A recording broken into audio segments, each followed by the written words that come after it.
If you want to protect your Yahoo Mail account and make it much harder for anyone else to get in, then setting up two-step authentication is one of the smartest things you can do. In this video, I'll show you exactly how to turn on two-step verification on Yahoo Mail in just a few simple steps. This is a quick security upgrade that adds an extra layer of protection to your account, and it only takes a minute to set up. If you find this tutorial helpful, please go ahead and hit like and subscribe for more easy tech guides like this. Now let's get started. First, open Yahoo Mail and make sure you're signed in to the account you want to secure.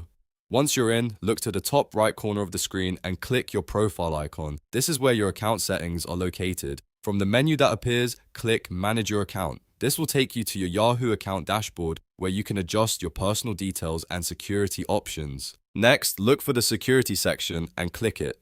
The security page is where Yahoo lets you control sign-in protection, password settings, and verification options. On this page, find two-step verification and turn it on.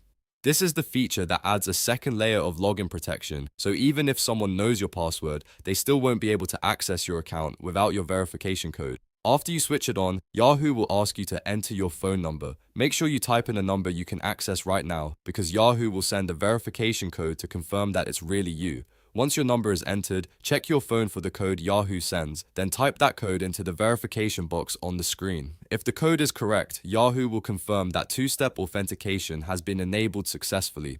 At that point, your account is now much more secure and you've added an important extra defense against unauthorized logins. Going forward, whenever you sign in from a new device or browser, Yahoo may ask for that additional code to verify your identity. That means even if your password ever gets exposed, your inbox is still much better protected. If you ever want to make changes later, you can always return to the same security section in your account settings.